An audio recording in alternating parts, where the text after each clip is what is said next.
swear to tell the truth, the whole truth, and nothing but the truth? Yes, I do. Thank you. You may be seated.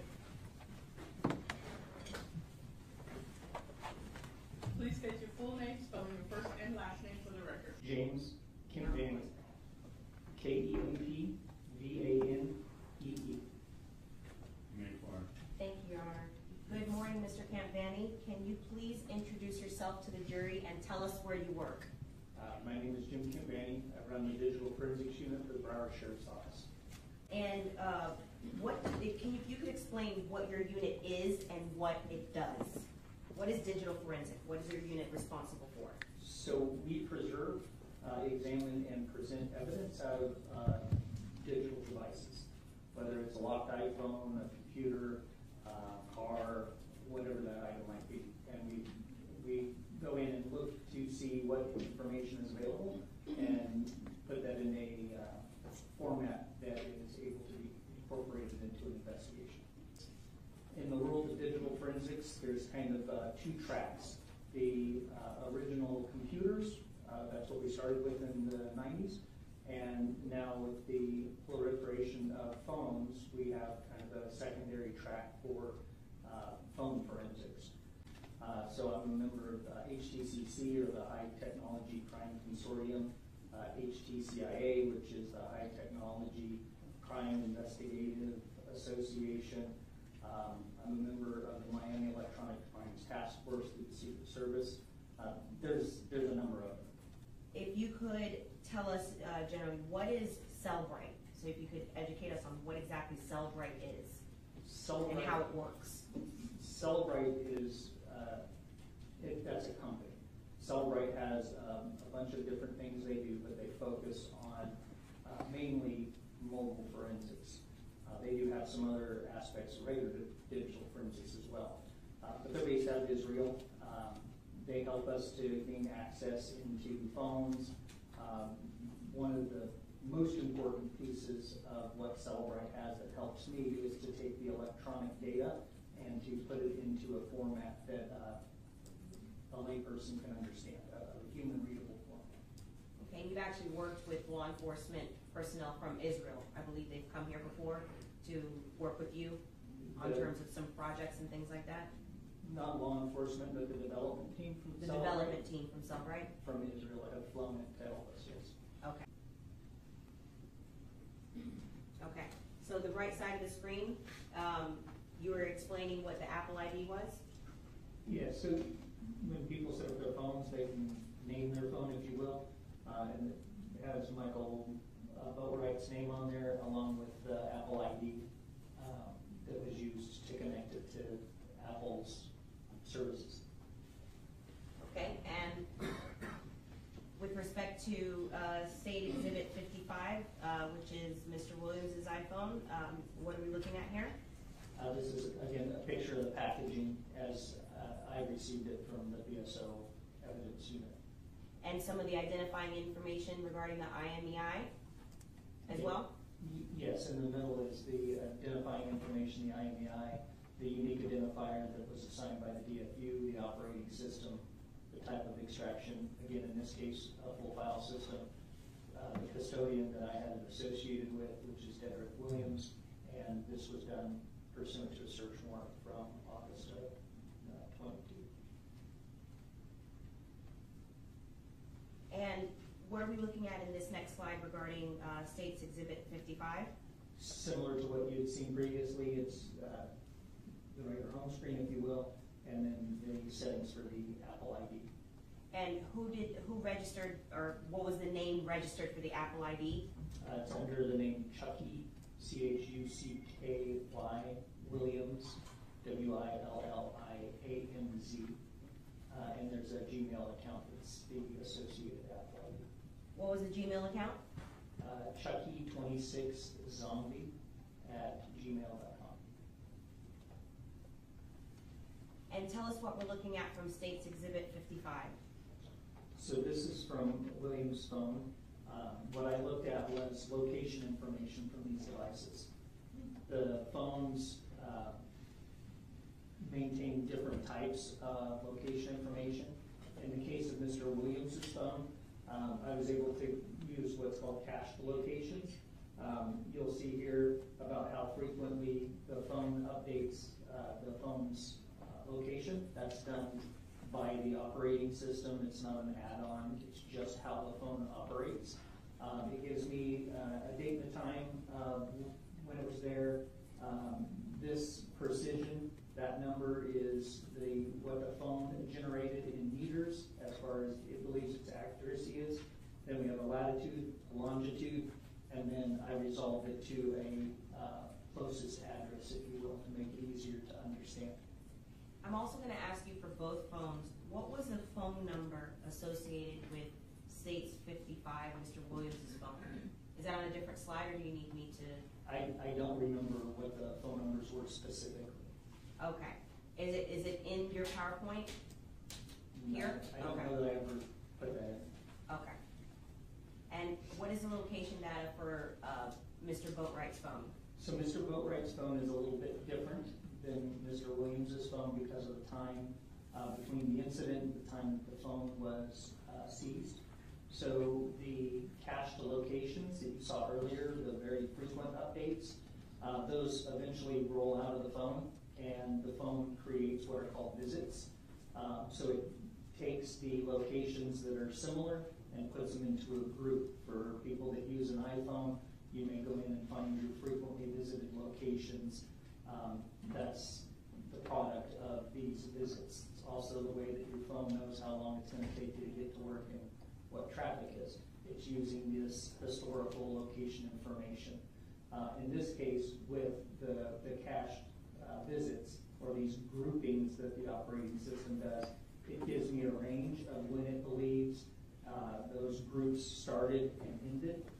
And you'll see here there is no precision because this is an accumulation of a number of those cached locations. And then it gives me an approximate center, if you will, of what it represents as that location. Okay. Now, I might have gotten ahead of myself a little bit. Can you explain what a full file system is versus other extractions? Can we always do a full file system? Extraction calls for expert drawing. So there's different types of extractions. There's some of them we can't even get in, so we have to just look to see what's in the phone, similar to what you would see on your phone. The other one is we can get what's called an allocated or a logical extraction, and that logical extraction will get the non-deleted information. Then we get to a file system.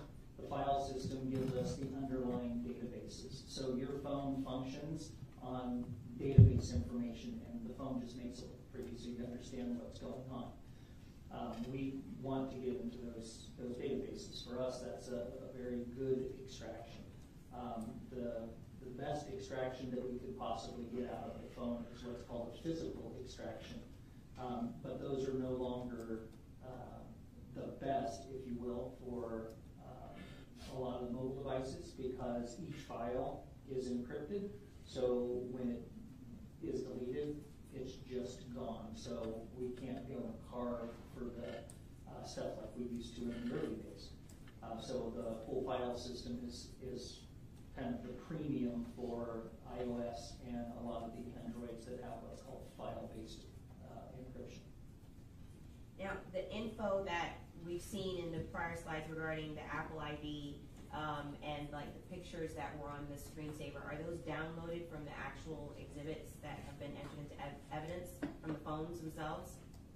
Yes, the pictures that I took were me documenting it coming in. But Okay. those are from the device that was taken out of evidence. Can you please explain the process of the download itself and how, for example, Cellbrite works? Objection calls for expert drawing. What was your question? I'm sorry. Can you please explain the process of the download and how Cellbrite that you testified about earlier, how it works? So Cellbrite does a number of things, being able to get into the phone, etc. In this case, another tool called GrayKey was used to obtain the full file system. It allows us to circumvent some of the security protocols that are in place with the iOS or the Apple operating system, and allows us to pull those native files out to be able to review them. the data and that's called an extraction. So the data that's extracted from the phone, in this case, I process with Cellebrite. So Cellebrite knows what the structure is of the standard operating system, and it will go through and locate the items that we know we're going to be interested in, and it will parse them out to that human readable format that I talked about earlier. Okay, so now we were talking about the location data from Mr. Williams' phone. The next, were there some specific locations that you isolated? Yes. Okay, so let's talk about that with this slide. What Yes. were those? So there's two different colors on here. The top one is Riva Motorsports, where this incident happened, and these blue pins are representations of the individual's residence. Mr. Williams up here in Pompano, Mr. Boatwright here in Fort Lauderdale, Allen, and then Mr. Bob. The Riva Motorsports, where the homicide occurred, is notated in red at the top of the location information? It's orange or gold. Orange, okay. And tell us what we're looking at, please. Because this is a broad picture, I simply made another slide for you to be able to put the pieces together here.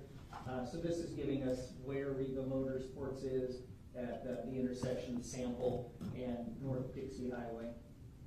And this is just so you understand what this map dot looks like. Okay. This one here is the same type of thing. This is from Williams's home, and this is showing his residence on Northwest 17th Street. And this next location? This one is Boatwright's residence on Northwest 15th Street. And this next location? This one is Mr. Newsom's residence on Northwest 10th Place. And this location? And this one is Mr. Allen's residence on Northwest 17th Court. So there's 17th Street and 17th Court, and this one is 17th Court. Now, let's talk about the locations that you were able to determine in Mr. Boatwright's phone, which is State's Exhibit 63, from the day of the homicide. So I took those groupings that we talked about earlier, or the visits, and I mapped those out. So you can see here, this is all the visits that were available within the phone from the day of the homicide. And you can see that he pretty much, or the phone pretty much stays in the Central Valley area. And the location information that was contained within the phone, besides the actual GPS coordinates, did it also give you timestamps of when those locations were visited? It did. It does the duration. So if you remember the earlier slide where it had a start and a stop, as it put all of those, grouped all of those locations. So, for example, the one up here at the top, it shows 6:18 from 3:30 p.m. to 6:18 at 3:56 p.m. So that's that grouping that the operating system did of those locations. Okay, and in layman's terms, is able to tell you how long the phone was at a particular location? Correct. Let's talk about some of those key locations a little bit more specifically. If you could tell us what you've highlighted. So from the earlier map, I looked at the key locations that were involved in this particular case. This over here on the right, you'll see how they're kind of highlighted. This is the grouping that's currently being displayed. You can see that by the green check boxes, and it's plotting those on the map. So if you go to the next slide.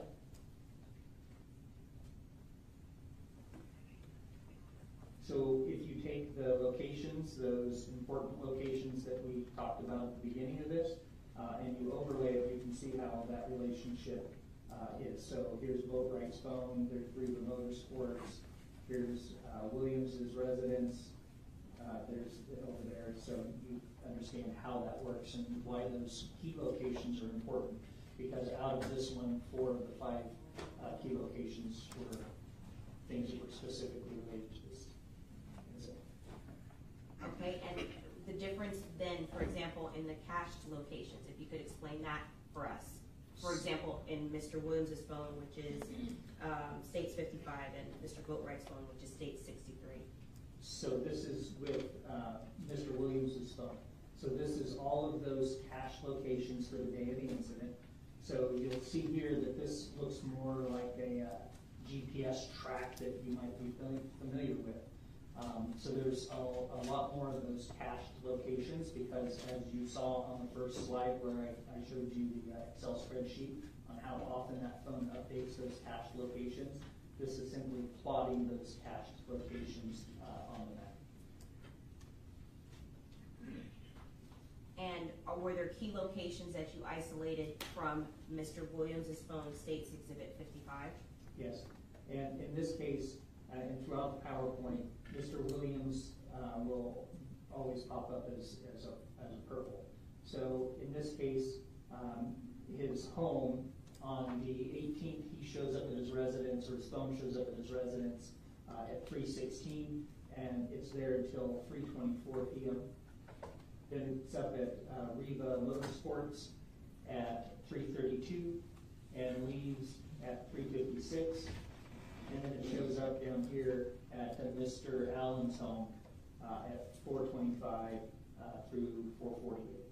So the top location where Mr. Williams' phone was at Riva Motorsports from 3:32 to 3:56, that was during the time of the homicide? Yes. The entire duration? Yes. And did you isolate key locations for both phones at the same time? I did. So in this case, we have Mr. Williams is in purple, and Mr. Boatwright shows up in the red with the white lettering that shows you the duration of his visit. So in this case, Mr. Williams shows up at Riva Motorsports at 11:32 and leaves at 3:56. I'm sorry, you said 11:32 or 3:32? 3:32, I'm sorry if I misspoke. 3:32 and leaves at 3:56 for Williams. And then with Mr. Boatwright, he shows up, or his phone shows up there at 3:30 p.m. To make an important point, Mr. Boatwright's phone and Mr. Williams' phone, were they at the same location during the homicide at the same time? Objection calls for expert testimony. You may testify. Yes. Okay, and show us how you know that from what you plotted. So with Mr. Williams' phone, you can see he was at his residence from 3:16 to 3:24. Mr. Boatwright, he shows up at, the phone shows up at Mr. Williams' phone location, his home, at 1:18, and it leaves at 3:24. That's the same time that Mr. Williams' phone leaves the location of his home. Then Mr. Williams' phone shows up at Riva Motorsports at 3:32, and Mr. Boatwright's locations are shown as being in that same location at 3:30, and they both depart the area of Riva Motorsports at 3:56 p.m. Meaning the phones were there together and left at the same time. They were there together during that duration of the homicide. Yes, ma'am. And then where did the two phones move from there on the date of the homicide from 1:17 to 5:20? So kind of what I just explained to you. What you'll see here is you're going to see purple pop up at Mr. Williams' home. Purple is the phone locations from his phone. What you're going to see is an automation, or an animation rather, of the movements of those cache locations from his phone. And as Mr. Boatwright's phone shows up at those locations, it will pop up on the map as well, only for the duration of that visit. So if you'll hit go, it'll automate. Okay, and this animation is showing that the phones remain together during that time as we're seeing the animation? You'll see the movements of Mr. Williams' phone, and you'll see how that correlates to the visit locations out of Mr. Boatwright's phone. With respect to the next locations that you were able to isolate, if you could tell us about that? So this is that close-up of when Mr. Williams's phone is showing to be at his residence and when Mr. Boatwright's phone shows up. So this is just a graphical representation of that. And with respect to 3:30 to 3:56 when the homicide occurred and the surveillance, which has been entered into evidence, I believe is States 2. States 2. Did you isolate images from States 2 that's already been entered into evidence to be able to correlate that to the GPS location information? I did. Okay, so tell us about that in the slide. So there's video surveillance from Riva Motorsports showing the Dodge Journey as it arrives, and then showing the incident and as it departs the location. Okay, so the timestamp of 3:30 to 3:56 is consistent with States 2? Is that why you isolated that specifically? Correct. It is validating against two different data points. The video that's generated and that time is maintained by someone else, as well as the phone, which is being synced with the tower. So when the GPS location that you isolated from Mr. Boatwright's phone and Mr. Williams' phone, showing them at showing the phone at Riva Motorsports, is it consistent with that particular timestamp from the surveillance video? Yes.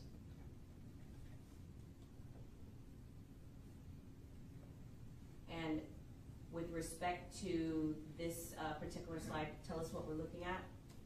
This is that segment of the video that we discussed, showing the vehicle as it was pulling. And this is also going to be a video showing when you say when it says departure from Riva, of what are we going to see in the video? This shows the victim as he's exiting. You'll see the Dodge Journey block the path. You'll see the incident occur, and you'll see the Dodge Journey as it leaves. And the times within that video are consistent with what I received from the phone data. Okay. Now, just after the homicide, were you able to continue to pull GPS location data from States 55 and 63, Mr. Williams and Mr. Boatwright's phone? Location data, yes. Okay. And where did the phones go from there? Shortly after the homicide, both of the phones traveled down or appeared to go to Mr. Allen's residence on Northwest 17th Court. And with respect to this particular video, what were the images that we're going to see that you were able to corroborate with the GPS location data? So if you'll go back one slide.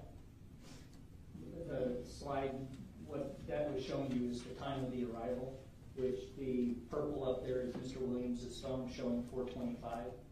And then you'll see Mr. Boatwright's entry there showing that the arrival is approximately 4:23. So if you go forward, the video that you would have been seeing is the timestamp from the apartment complex across the street from 17th, showing the Dodge Journey arriving in the area of Mr. Allen's home. Okay, and that surveillance video, I believe, is States 3 for reference, that's been entered into evidence already. Now, explain for us what is Uconnect Bluetooth activity. So the phone will maintain connection history with Bluetooth devices. That's why if you have earbuds, your phone knows your earbuds, and as soon as you open it, it connects. It recognizes it. It keeps history of that. In this case, Mr. Boatwright's phone had Uconnect history. The reason that that was important to me is because a Dodge Journey would have been using Uconnect. That's the standard Bluetooth system within those type of vehicles. In Mr. Boatwright's Uconnect activity, the first entry that I had was on the 17th.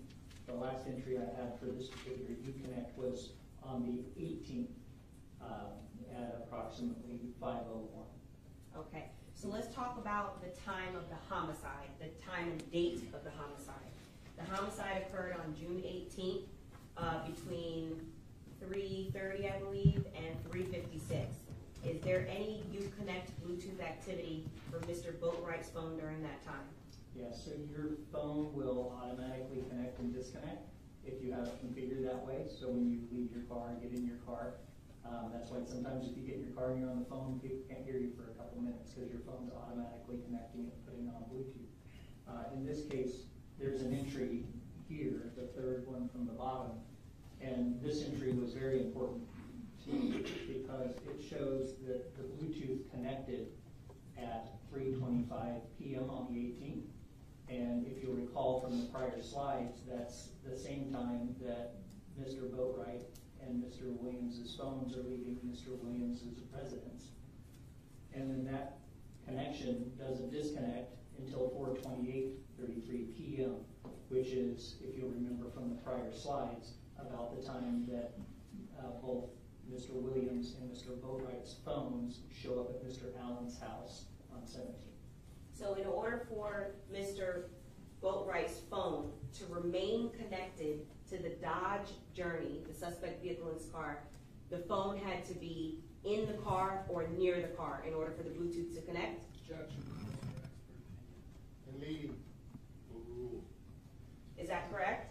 That's correct. I think anybody that's had a car, you get far enough away from your car and your earbuds will drop off. That's what causes that, is there's only a specific distance from the vehicle that the phone can travel before that auto disconnect would occur.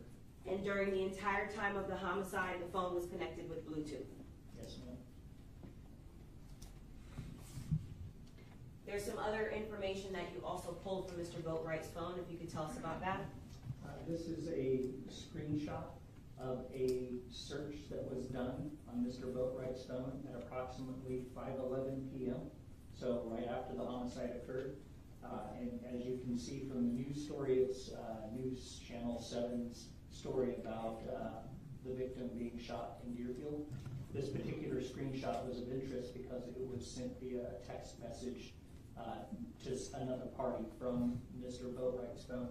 This actual picture no longer exists in the phone. It was only found in the thumbnails. So when you open up your phone and you see your gallery, those are little thumbnails that your phone automatically creates of the big picture of whatever you took. When the big picture gets deleted, those thumbnails. Objection. Overruled. You may explain. And that's what occurs in this case, is this is a recovered thumbnail. Also, the phone does have activity on the internet that's consistent with that particular search. Now, when you say recovered, as in it was deleted? The thumbnail was not deleted, but I could not find the corresponding big picture or PNG file, which is an indicator that it no longer exists. In layman's terms, is it possible it was deleted? Objection, leading. Overruled. You may answer. Yes.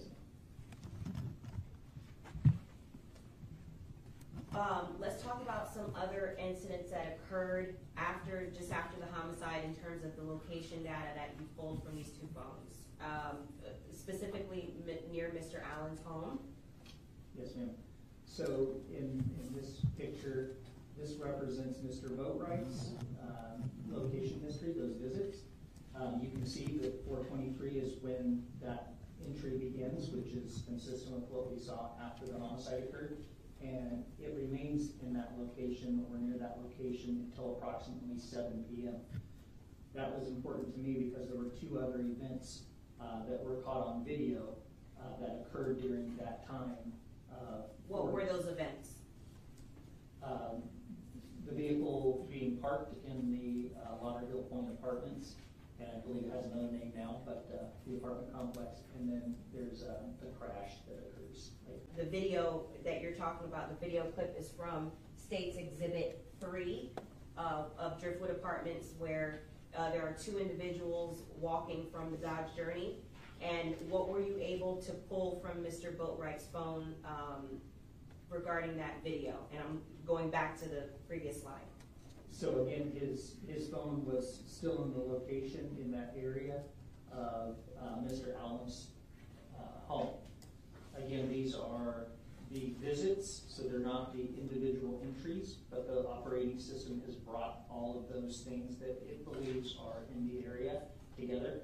So in essence, this is consistent with Mr. Boatwright being near where the vehicle was and ultimately. And with respect to the Bluetooth activity, is it also consistent with the Bluetooth activity that you testified about in a previous slide?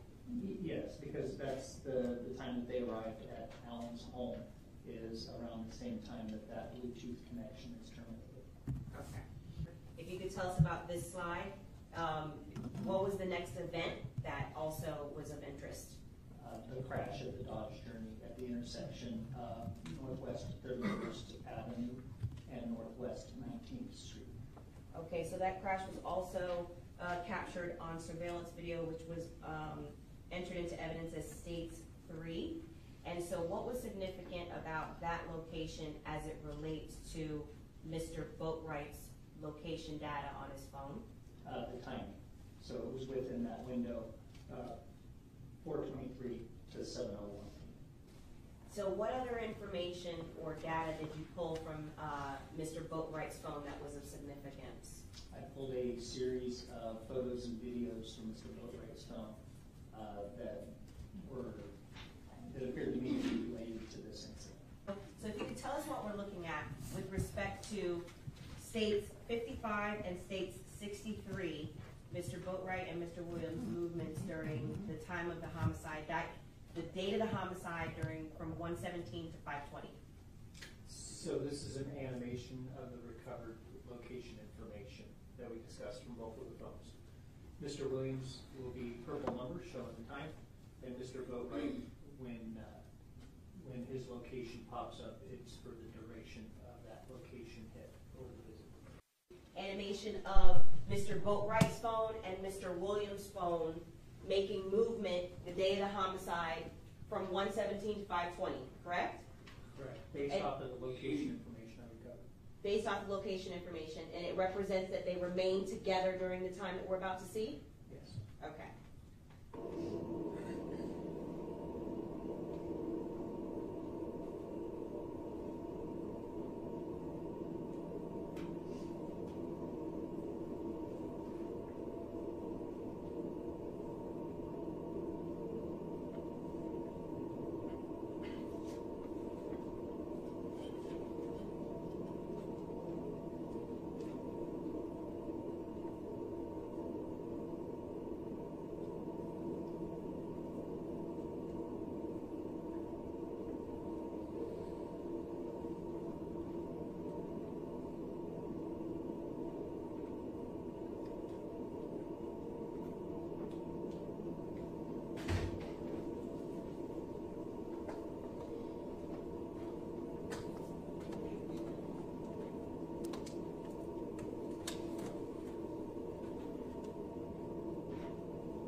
portion of the video, obviously, where this is a still shot of it, but the video shows where the surveillance, the Dodge Journey backs up and then eventually cuts off the victim's vehicle.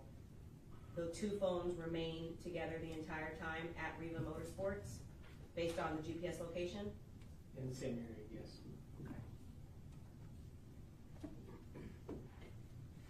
And how about with respect to arriving at Riva at 3:32 p.m. local time? That's correct. Between 3:30 and 3:32, they vary about by 2 minutes.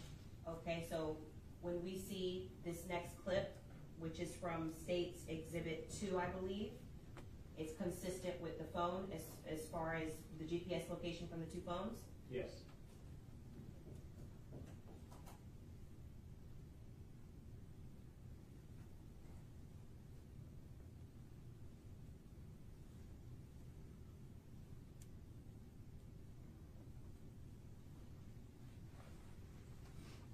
And although we cannot see who's in the car at this time, is this also consistent with the Uconnect for the mobile device for Mr. Williams, or excuse me, Mr. Boatwright's mobile device being connected by Bluetooth to that car that we just saw? Okay. With the Dodge. Overruled. What was your answer? Connected to the Dodge. Okay. And now we're looking at the departure, which is just before the homicide.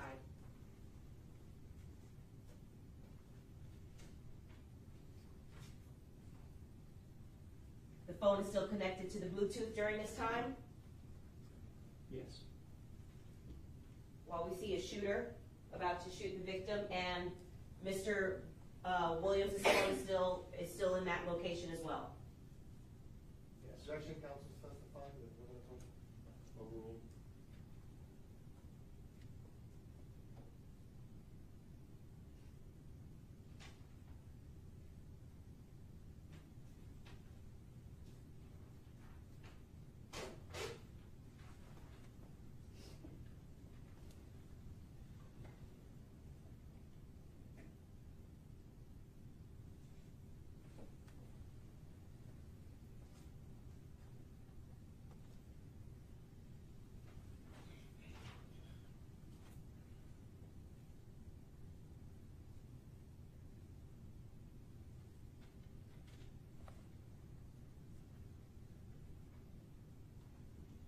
Now, this is another location.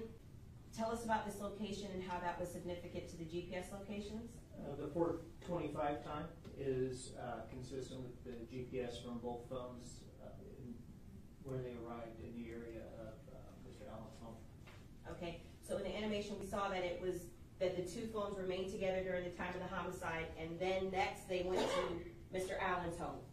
Correct. And that's what we're gonna see here Yes. on the surveillance. It's the main street near Mr. Allen's home, so it would be the Dodge turning on the 17. Okay, let's take a look at that, and I believe this is a clip from State's Exhibit 3, which is the Driftwood video.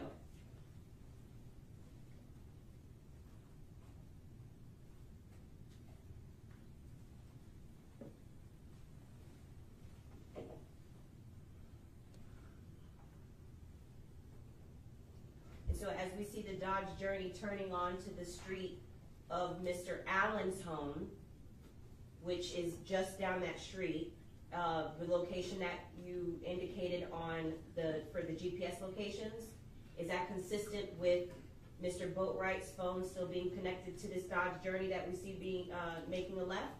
Yes. And is it also consistent with Mr. Williams' phone being at the same or similar location? In the same or similar locations. Okay, and if you could speak up, I know you're turning to look at the video, but the mic is, yeah, speak right into the mic, nice and loud. Okay. And this is some of the other slides that didn't require video that we're looking at. This one is from Exhibit 3 of the state's exhibit. And tell us about this location as we're looking at it. This is the Driftwood Apartments showing the Dodge Journey and the two passengers exit. Okay, we're seeing the two passengers exit the Dodge Journey, does the Uconnect information for Mr. Boatwright's phone still show that it's connected to the Dodge Journey at this time?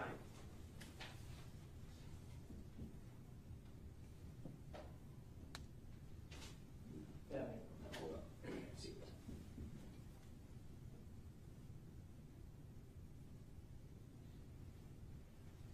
There's a connection at 5:01 with no disconnect, so I can't answer that conclusively. Okay. And is there something that happened that could have potentially have affected the disconnect? The phone didn't log. Expert testimony. Jackson speculation and expert cause for explanation. You may answer. The phone didn't log a disconnect. What caused that, I don't know. Okay. There was also another event that's on this video with respect to a crash that happened during that time. Would that is that something that could affect the disconnect? It could very easily disable the Bluetooth. Okay.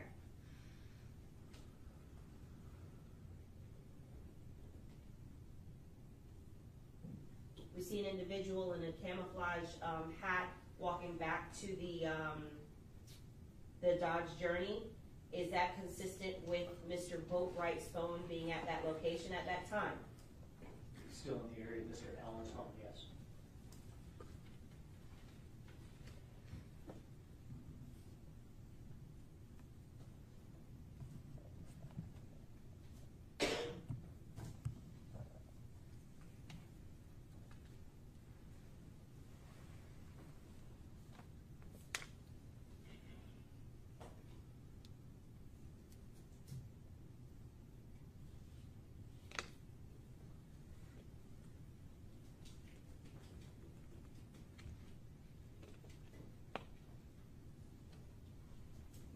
And if you could tell us what we're looking at, I believe this is a clip from States 3, the Driftwood video.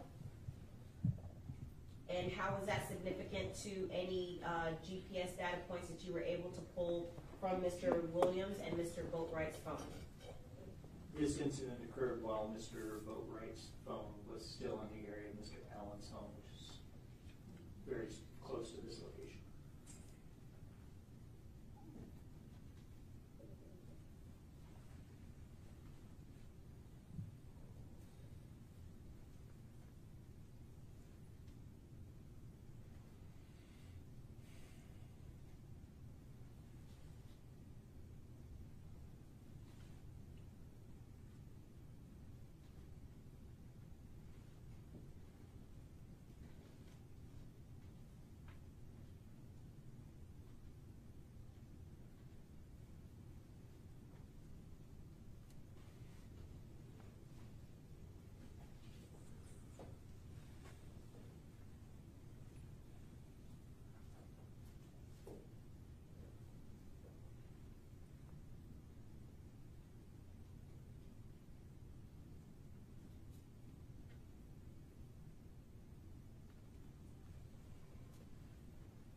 Okay. Now, these particular photos and videos, this next set of photos and videos, where were they pulled from? Mr. Boatwright's telephone. Okay, which is States Exhibit 55. And that was part of the download that you extracted from States Exhibit 55? Yes. Starting with this one, if you could tell us, what is the information on the left of the photo? So this is the name of the picture automatically generated by iOS. This is the date and time stamp for this particular photograph, and it's representing local time. This is the path or the place within the phone where that picture was recovered from. In this particular case, these photos contain what's called XF. That's metadata that is automatically placed into the photo by the device creating it, in this case the phone. And the metadata here includes some GPS coordinates, which are depicted here. And then those numbers resolved to the location of what those numbers mean for the purposes of testifying. And then the source is where that photo came from. Okay, and we may have heard the word metadata before. If you could just explain what it is and how it relates to a video or a photo each time a user takes a photograph or a video. Production calls for expert opinion. So the metadata, there's two types of metadata. It's called external metadata. That's what you're used to seeing if you're on a computer or when your file was created. The other is internal metadata, meaning that that is information that's within the file itself. In this case, we're talking about internal metadata called exit. Photographs, cameras, those types of things will bake in the information into the picture of when it was created, where it was created, those types of things. And in this case, this device was configured to put the location within that internal metadata called exit. Okay. And this photograph was, tell us about the metadata from this photograph taken from Mr. Boatwright's phone, which is States Exhibit 55. Or excuse me, 63. I apologize. This one was created on 6/19 at 11:30 in the morning, and the GPS coordinates within the picture itself resolves to Alan's house. Now, I know you said that it's converted to local time, so it's just roughly within 24 hours of the homicide? Yes. Okay, and the photo before that, roughly, I believe it was 7 hours after the homicide? Yes. Please tell us about the metadata from this photograph taken from Mr. Boatwright's phone. This is the second one of that series. This one was taken on 6/19/2018, 11:30:51. The GPS also resolves to Alan's house. Within 24 hours after the homicide? Yes. Okay. Now, if you could tell us about the metadata from this particular photo. This photograph was taken on the 24th, several days after the homicide at 4:35 a.m. And the GPS coordinates in this photograph resolves to a rural area in Port St. Lucie, or Fort Pierce rather. The address 2655 Crossroads Parkway, which appears to be a La Quinta Inn. Okay, that would be north of Broward, but south of Georgia. Yes. If you could tell us about the metadata from this particular photograph taken from Mr. Boatwright's phone. This particular one was created on 6/25 at 8:37 p.m. and the GPS coordinates resolves to that 2655 Crossroads Parkway. Also north of Broward, but south of Georgia. Yes, ma'am. Okay. And this one? This one's 6/25 at 8:37:41 p.m. and the GPS coordinates is to the Crossroads address.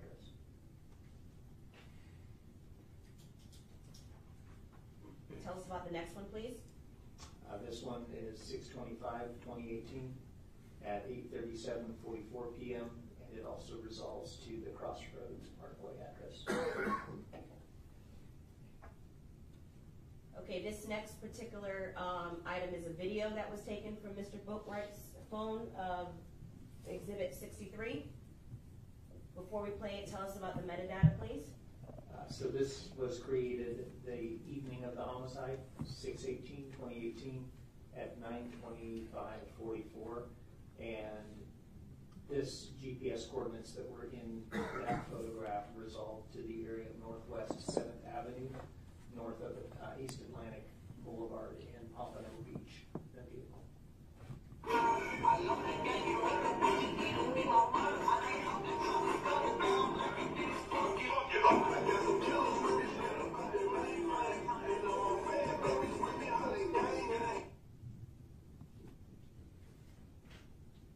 Tell us about the metadata from this next video that was taken from States Exhibit 63, Mr. Boatwright's phone. This was created on 6/18/2018, the day of the homicide, at 9:26 p.m. And the GPS coordinates resolved to the northbound I-95 on-ramp in the area of East Atlantic Boulevard in Pompano Beach.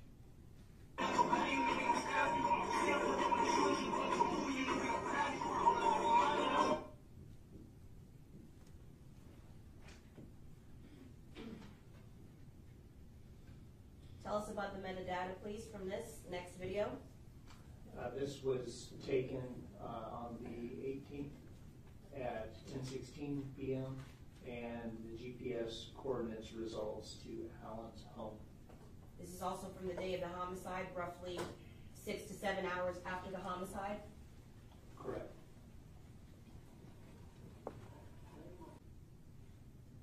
Tell us about the metadata for this video, please. This was created on 6/19/2018 at 7:48 in the morning, and this particular video had no internal GPS.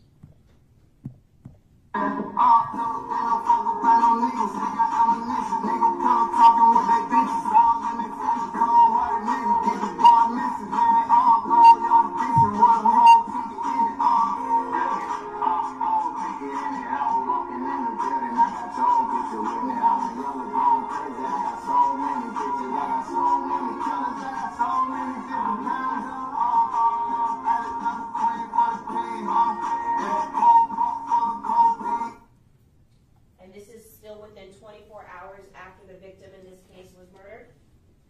Yes. Tell us about the metadata, please. This one was created on 6/19 at 11:30:26. The GPS coordinates resolves to Alan's home.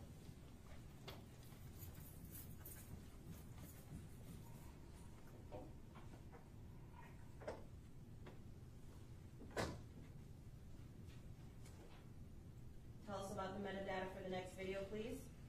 6/19/2018 at 11:30:53 in the morning, and the GPS coordinates resolved to Alan's home.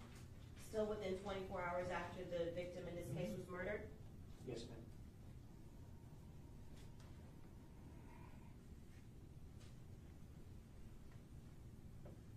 Tell us about the metadata for the next video, please. 6/19/2018 at 11:33:42 p.m. and the GPS coordinates resolves to Williams's home. Co-defendant Dietrich Williams' home. Correct? Correct. Okay, and this is just a little over 24 hours after the victim was killed? Yes, ma'am. Always, man. Mustang, V8. Stupid. Smash that bitch. Dumbass nigga.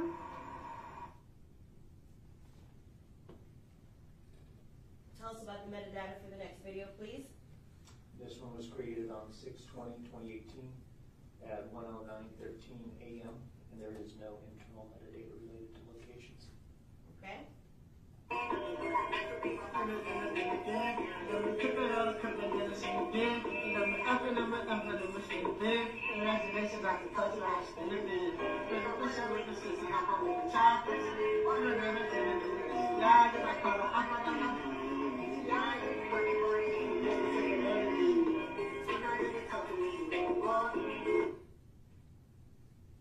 Now, this is roughly 48 hours after the victim was killed. Yes, ma'am. Tell us about the metadata for the next video, please. This one was created on 6/22/2018 at 8:45:38 p.m. and the GPS resolves to the Crossroads Parkway in Fort Pierce.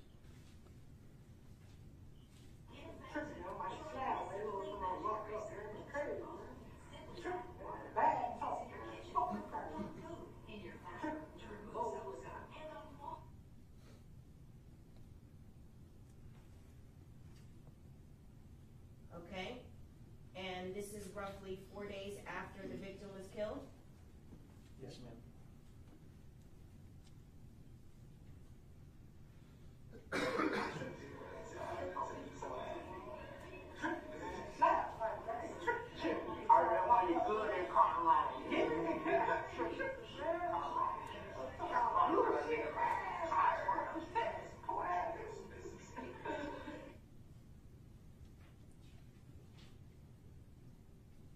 Tell us about the metadata for the next video, please. And this was 6/24/2018 at 4:33:26 in the morning, and the GPS resolves to the Crossroads Parkway in Fort Pierce. Yeah, that boy the move gang. Yeah.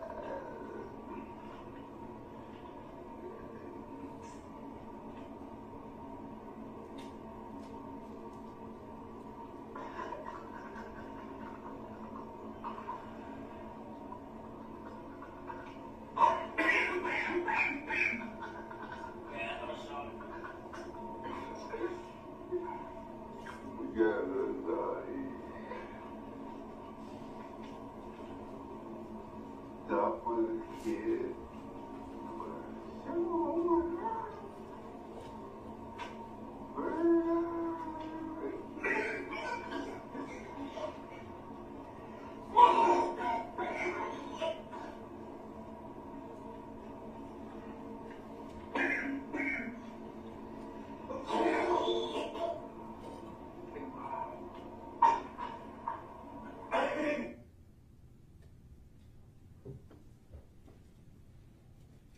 And this is roughly a week, within a week after the victim was killed? Yes, ma'am.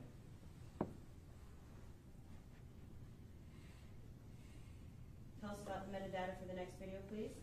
This one was created on 6/24/2018, 4:35:02 in the morning, and the GPS resolves to the Crossroads Parkway in Fort Pierce.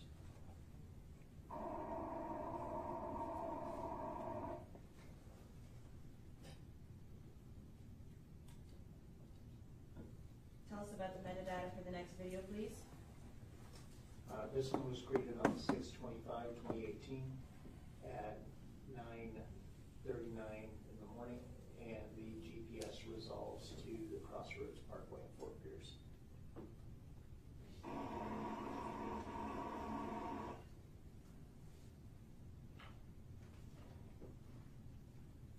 Tell us about the next video metadata, please. Created on 6/25/2018 at 8:37:43 p.m. and the GPS resolves to the Crossroads Parkway, Fort Pierce.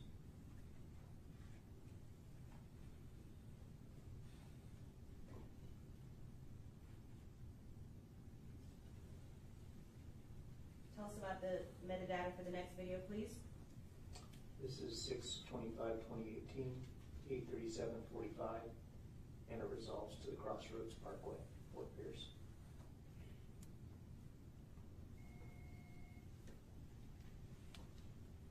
The next video, please. 6/25/2018, 8:37:45, and it resolves to the Crossroads Parkway, Fort Pierce.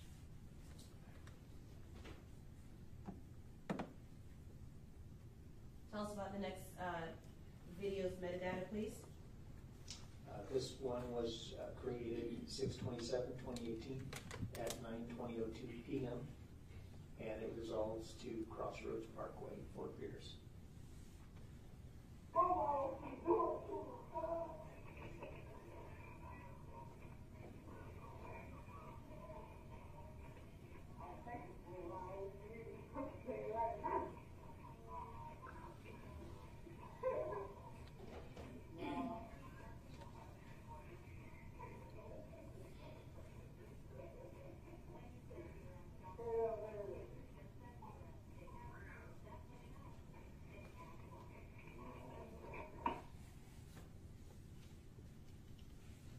Tell us about the metadata for the next video, please. 6/27/2018 at 9:22:35 p.m. and it resolves to the Crossroads Parkway, Fort Pierce.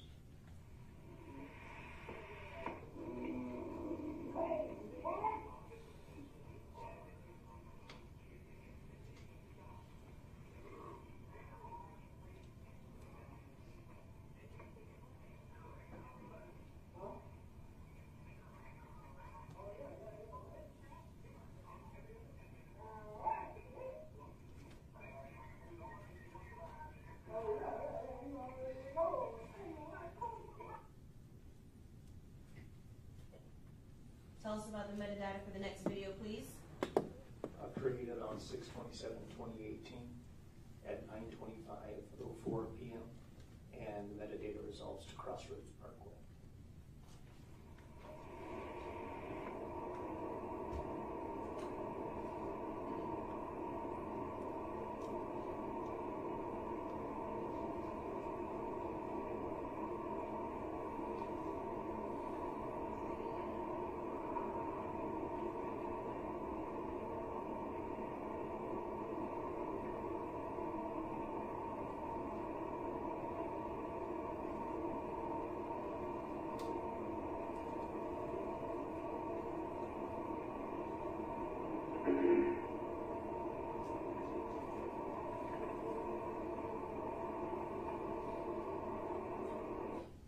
Exhibit 19, were there isolated clips from State's Exhibit 19 that were relevant to Mr. Williams's location, GPS locations from his phone? Yes. Tell us about that. So in this animation, you'll see that his phone GPS locations show that he's leaving, or the phone is leaving his home, travels down to the area of just for sports, and ultimately ends up at that location. Okay.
And this location where we are seeing surveillance clips from States 19, tell us how that's relevant to the GPS location data from Mr. Williams' phone, States 55?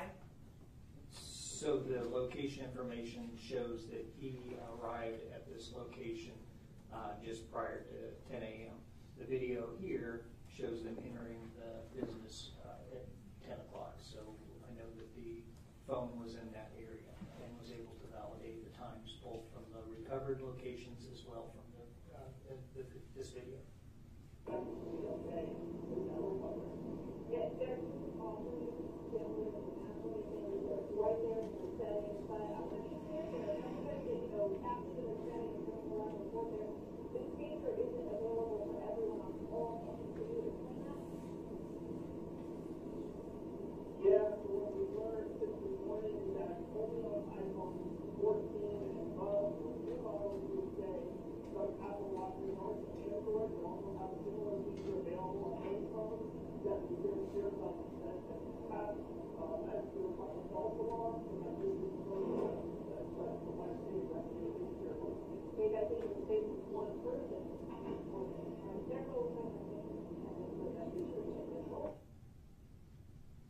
And how about this next clip from States 19?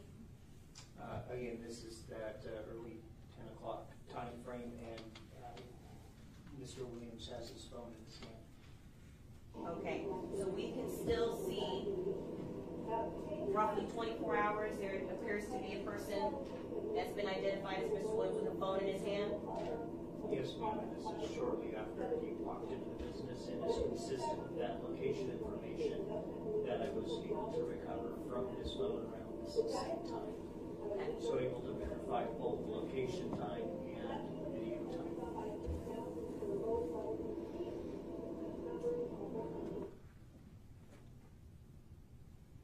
You also isolated some locations from Mr. Boatwright's phone regarding just after the homicide? Yeah, several days after the homicide. Several days after the homicide? Okay, so tell us about those locations. So these are visits from that location information that was recovered from his phone. I basically started it from that Fort Pierce area that we had seen in the metadata. And these are the other visits that were after that time period. Basically, there's a travel up and then back down to South Florida. Now, when you say travel up, how north does the phone travel up? How far north? If you'll go to the next slide, you'll see the addresses, but it's just north of Atlanta, the Marietta area. Eastman, Georgia? Eastman is south of that location. The furthest north that it goes is just north of Atlanta. Okay. So this slide, I basically broke down each of those entries that you saw on the map that were hard to read.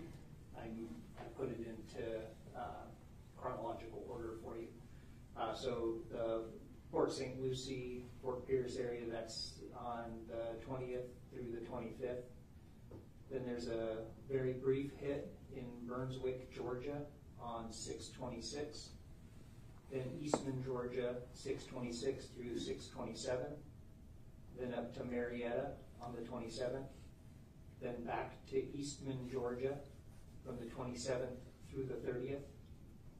Then there's an entry, very short entry for Albany, Georgia at 6/30/2018. Then we get back to Florida on the 30th. Tallahassee hits from 6:30 to 7/1. Then Ocala, Florida, brief hit 7/1. Orlando, Florida, 7/1. Back to Port St. Lucie on 7/1. And ultimately ended up back in the Fort Lauderdale area on 7/1. Now, were these locations that were from Mr. Boatwright's phone consistent with about the dozen or so videos that we saw of the individual with thousands of dollars laughing and smiling in the video? Several of them. Several of them? Okay. We've entered into evidence, I believe it was State 77, the entire download from Mr. Williams' phone, Mr. Boatwright's phone, and also from Mr. Onfroy's phone.